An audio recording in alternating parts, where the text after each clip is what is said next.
Okay.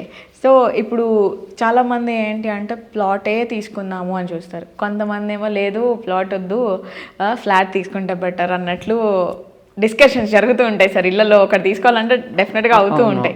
So, మీరు దేనికి preference ఇస్తారు? ప్లాట్‌కి తేడా ఏంటంటే మేడం, ప్లాట్ అనేది మనం నివసించడానికి ఒక ఇల్లు అవసరం. మనకి ఎక్కడ ఇల్లు లేనప్పుడు ఇల్లు తీసుకోవటం మంచిది. ఓకే.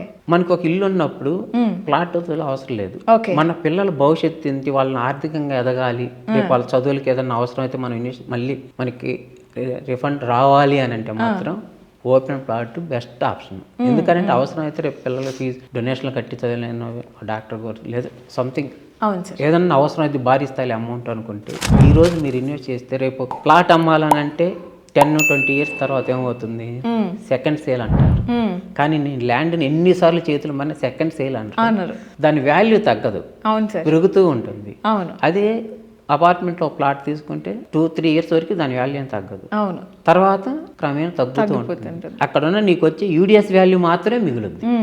ఇది అదే అమౌంట్కి ల్యాండ్ కొని పెట్టుకున్నారనుకోండి, ఇది ఎప్పుడు పెరుగుతూనే ఉంటుంది. నీకు ఆ రోజు నీ పిల్లలకి నాకు ఇది అవసరం కూడా సేల్ చేయడానికి కూడా చాలా ఈజీ ప్రాసెస్. పిల్లలకి ఉపయోగపడాలంటే ఓపెన్ ల్యాండ్. ఓకే. సో ఈ ఐటీ అండ్ ఇన్ఫ్రా రియల్ ఎస్టేట్కి ఎలా యూజ్ అవుతుందంటారు సార్? ఐటీ సెక్టర్ అసలు రియల్ ఎస్టేట్కి ఎప్పుడు కూడా మంచి అనుబంధం అండి. అంతేనా? 100%. ఎలాంటి రిలేషన్ అంటారు? ఎలాంటి రిలేషన్ అంటే ఇప్పుడు ఐటీ సెక్టర్లో పనిచేసే వాళ్ళంతా కూడా బయట నుంచి వస్తారు సిటీలో. అవును. ఇక్కడికి వచ్చిన తర్వాత ఇక్కడ చూసి ఇన్వెస్ట్ చేయాలి చూసుకున్నాం, బయట నుంచి వస్తారు, అవుట్ ఆఫ్ డిస్టిక్ వివిధ విలేజ్ నుంచి వస్తుంటారు. ఇక్కడికి వచ్చిన తర్వాత ఇక్కడే సెటిల్ అవ్వాలనే ఉద్దేశంతో ఒక అపార్ట్మెంట్లో ప్లాట్ కానీ లేదు ఇన్వెస్ట్ చేయాలి అంటే ఓపెన్ ప్లాట్స్ కానీ వెళ్తూ ఉంటుంటారు. అది బయట నుంచి వచ్చినట్టు ఐటీ సెక్టర్ వాళ్ళు. సో వాళ్ళు ఎప్పుడైతే యాక్టివ్గా మూవ్ అవుతుంటారో దీంట్లోకి రియల్ ఎస్టేట్ అంత స్పీడ్గా ఉంటుంది. ఓకే. అందులో ఎలాంటి సంకోచం లేదు. ఎందుకంటే ఐటీ సెక్టర్ అనేది రియల్ ఎస్టేట్కి ఎప్పుడు అనుబంధంగానే. సో మనకి బెస్ట్ రిటర్న్స్ రావాలి అని అంటే కొనేటప్పుడు వేటిని చూసుకోనాలంటారు? కరెక్ట్ క్వశ్చన్ చేశారు. మనం ఇవాళ ఇన్వెస్ట్ చేస్తుంది భవిష్యత్తు కోసం. అవును. మనం ఇన్వెస్ట్ చేసామంటే గుడ్డిగా పోయి అక్కడ పడితే అక్కడ ఏదో తక్కువకి వస్తుంది కదా చెప్పారు. అస్సలు తక్కువ ఎక్కువ అనేది సెకండ్ హాఫ్ అండి. ఫస్ట్ మనం ప్లాట్ తీసుకునేటప్పుడు ఇది డెవలప్ అవ్వడానికి ఏమేమి ఛాన్సెస్ ఉన్నాయి. ఫస్ట్ ఒక ప్లాట్ మనం తీసుకునే దగ్గర ఆ ఏరియా డెవలప్ అవ్వాలంటే రోడ్డు కనెక్టివిటీ ఉండాలి, రైలు మార్గం ఉండాలి, ఎయిర్పోర్ట్ దగ్గరలో ఉండేటట్టు చూసుకోవాలి. ఈ 3 చూసుకొని ప్రభుత్వం అక్కడ ఇన్ఫ్రాస్ట్రక్చర్ డెవలప్ అవడానికి ప్రభుత్వం చేస్తున్న కార్యక్రమాలు ఏంటి, ఏం చేయడానికి ఏదైనా ప్రణాళికలు తయారు చేసిందా. ఇప్పుడు నేను చెప్పినట్టు ఫ్యూచర్ సిటీని డెవలప్ చేయడానికి ఆల్రెడీ ప్రణాళిక తయారయ్యాను. ఆల్రెడీ షాబాద్ ప్రణాళిక అయిపోయింది, ఆడ కంపెనీస్ రెడీ అయ్యాను. అవును కదా. అలా మనం గుడ్డిగా ఇక్కడ తక్కువకి వస్తుంది కదా ఏదో తక్కువకి ఇస్తున్నాడు పోయి కొనవద్దు ఎవరు కూడా. రోడ్డు మార్గం, రైలు మార్గం, ఎయిర్ మార్గం 3 చూసుకోండి. మరి ముఖ్యమైనది లీగల్గా చూసుకోండి. అస్సలు ఇంపార్టెంట్ లీగల్గా, అది కూడా మెయిన్ ఇంపార్టెంట్లో అది లీగల్గా చూసుకోండి. ప్రభుత్వం ఇక్కడ ఈ ప్రాంతాన్ని డెవలప్మెంట్ చేయడానికి చేస్తున్న ప్రణాళికలు ఏంటో ఆలోచించండి. మీ ఫ్రెండ్స్ ద్వారా కానీ మీడియా ద్వారా కానీ, ఇప్పుడు మన మీడియా యూట్యూబ్లో కొట్టుకుంటూ వచ్చేస్తుంది, ఎక్కడ ఏం జరుగుతుందో కూడా వితిన్ సెకండ్స్లో తెలుస్తుంది. సో ఇక్కడ ప్రభుత్వం ఈ డెవలప్మెంట్ చేస్తుంది కాబట్టి ఫ్యూచర్లో అభివృద్ధి అవకాశాలు ఉన్నాయి అనిపిస్తే కళ్ళు మూసుకొని కొనేయటమే. ప్రైస్ అంటారా ఆ ప్రాంతాన్ని బట్టి ఎక్కువ తక్కువ అనేది ఉంటుంది. ఎంత ఎక్కువ అందుకు ఆ రేట్కి ఇస్తున్నారంటే ఆ రేట్కి అది ఇవ్వడు కదా, ఇది డెవలప్ అయ్యే ఏరియా కదా. గోల్డ్ రేట్కి సిల్వర్ ఇవ్వడు కదా.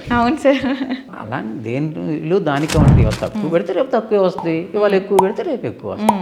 కాబట్టి మీరు చూసుకోవాల్సింది ఏంటంటే ప్రభుత్వం చేసే ప్రణాళికలను బట్టి ఆ ఏరియాలో మీరు కొనుక్కుంటే మాత్రం 100% మీకు మంచి రిటర్న్స్ వస్తాయి. ఇది వాస్తవం. సో ఇప్పుడు మనం ల్యాండ్ తీసుకున్నాము, అన్ని ప్రాసెస్ అయిపోతుంది, నెక్స్ట్ రిజిస్ట్రేషన్కి వస్తాం.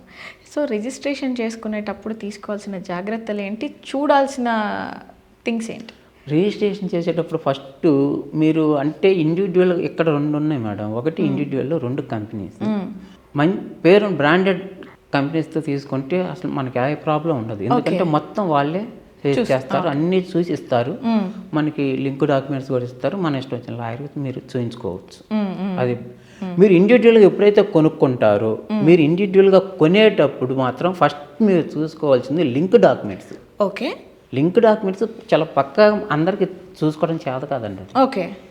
ఆ లింక్ డాక్యుమెంట్స్ తీసుకొని వెళ్ళి ఒక లాయర్ దగ్గర కూర్చొని చూసుకొని ఇది పక్కా ఉంది తీసుకోవచ్చు అని చేసి దాని మీద ఈసీ అనేది ఒకటి వస్తాడు. ఈసీ అని తీసుకొని పర్ఫెక్ట్ ఉందన్నప్పుడే తీసుకోవాలి. ఓకే, అది చెప్పాడు మొత్తం నేను చూసుకుంటానన్నాడు అని చెప్పి అడావిడి చేసి అమౌంట్ కడితే రేపు ఎవడో వస్తాడు, ఇది మా పెదనాన్న నాకు తెలియకుండా అమ్మాడు, ఇందులో మా నాన్నకు షేర్ ఉంది, అవును, నా సంగతి ఏదైనా వేసాడు అనుకో కథం, కోర్టుల చుట్టూ తిరగాలి. అందుకని ఒక బ్రాండెడ్ కంపెనీ దగ్గర చూసుకొని ప్రైస్ తీసుకుంటే, ఇవాళ కూడా రియల్ ఎస్టేట్ కూడా ఎలా ఉందంటే మంచి మంచి కంపెనీస్ ఉన్నాయి, గేటెడ్ కమ్యూనిటీ లాగానే బిల్డ్ చేస్తున్నారు. అలాంటి చోట ఏ ప్రాబ్లం లేకుండా ఉంటే ప్రైస్ ఎక్కువ తక్కువ తీసుకొని పెట్టుకొని ఉంటే మంచి గ్రోత్ వస్తుంది. అసలు టెన్షన్ లేకుండా ప్రశాంతంగా ఉండొచ్చు. బయట ఏదో తక్కువకి వస్తుందని తీసుకొని వాడి మీద ఇంకొకటి ఎవరైనా వచ్చి ఇది మా నాన్నకి కావాలని కేసు, ఇలా చీటింగ్ బిజినెస్ ఎక్కువ నడుస్తుంది. అవును, పబ్లిక్ ఇది తెలుసుకోవాల్సింది ఏంటంటే ఇవాళ నడుస్తున్న చీటింగ్ టైంలో ఎంతో జాగ్రత్తగా ఉంటే తప్ప మన సొమ్మును కాజేస్తారు. ఓకే, కాబట్టి ఒక మంచి బ్రాండ్, మంచి ఎక్స్పీరియన్స్ ఉన్న కంపెనీ, మంచి ఎక్స్పీరియన్స్ ఉన్న పర్సన్ దగ్గరికి వెళ్ళి మొత్తం తెలుసుకొని కొనేసుకోవటం వద్దు. సో చాలా మంది క్లయింట్స్ మీ దగ్గరకు వస్తూ ఉంటారు సరే, ఎక్కువగా ఏం అడుగుతూ ఉంటారు? ప్రైస్ అడుగుతుంటారు. నేను చెప్తున్నా లీగల్గా గ్రోత్ వచ్చి అది చూడరు. చాలా మంది ఎంత తక్కువలో ఇస్తుంది. సపోజ్ ఇప్పుడు ఎడ ఒక గజం 10,000 ఉందనుకోండి, 5,000కి రాదా, 6,000కి రాదా అంటారు. 10,000 ఉన్నదాన్ని 9,000కి అడగొచ్చు, మహా అయితే 8,500కి అడగొచ్చు. 5,000కి అంత డిఫరెన్స్ ఉండదు కదా. ఉండదు. ఆ డిఫరెన్స్ 5,000కి వేరే వాడు నేను ఇస్తాను రా ఇక్కడే అంటాడు. అక్కడ ఏం లొసుగులు ఉన్నాయో తెలియదు. ఇప్పుడు రెండు ఒకే చోట ఉన్నాయి, అది తక్కువకి ఇస్తున్నాడంటే సంథింగ్ ఏదో ఉంటేనే కదా. అవును సార్. ఎందుకు ఇస్తున్నాడు 6,000కి, పక్కన 10,000 అంటున్నాడు, మరి 6,000కి ఎలా వస్తుంది అనేది కొంచెం ఆలోచించుకోవాలి ఎవరైనా. రెండోది, నీకు అక్కడ 10,000కి ఇస్తున్నాడు అని అంటే ఒక గేటెడ్ కమ్యూనిటీలా డెవలప్ చేసి డ్రైనేజ్ సిస్టమ్ కానీ, వాటర్ లైన్ కానీ, రోడ్స్ కానీ, అక్కడ పార్కులు లాంటివి కానీ, ఏదన్నా రిసార్ట్స్ లాంటివి, అంటే పెద్ద పెద్ద కంపెనీలు ఏం చేస్తారంటే ఒక 100 ఎకరాలు 150 ఎకరాలు వెంచర్లు వేసేస్తే అందులో గేటెడ్ కమ్యూనిటీలో పెట్టేసి అందులో రిసార్ట్స్ ఇస్తాడు, పార్కులు ఇస్తాడు, ప్రైమరీ స్కూల్స్కి ఇస్తాడు, సీసీ రోడ్లో బ్లాక్ టాప్ రోడ్లో వేస్తుంటాడు, water under drainage, water line, power line అన్ని మొత్తం మనకు అభివృద్ధి చేసిస్తున్నప్పుడు నీకు ప్రైస్ ఎక్కువ ఉంటుంది కాస్త. అదే నువ్వు విడిగా తీసుకుంటే 5,000కి 6,000కి ఈ లీగల్ ప్రాబ్లంతో పాటు ఇవన్నీ కూడా రేపు నువ్వు మళ్ళీ ఇవన్నీ డెవలప్ చేయడానికి మళ్ళీ నువ్వు పెట్టుకోవాలి కదా. నీ ఇంటి ముందు రోడ్డు ఎవరు చేయరు కదా, నువ్వు చేయించుకోవాలి కదా. కాబట్టి ఎప్పుడైనా అలాంటి చోట తీసుకుంటే నీకు 2 ఉపయోగాలు. ఒకటి, రేపు నువ్వు భవిష్యత్తులో ఎమ్మటి వెళ్ళి ఇల్లు కట్టుకునే పరిస్థితి ఉంటుంది. 2, లీగల్గా కానీ వేరే వేరే సమస్యలు నీకు లేకుండా ఉంటాయి. ఇవాళ రూపాయి విషయం కంటే కూడా ఈ 2 ప్రధానంగా చూసుకోవాలి. ఓకే.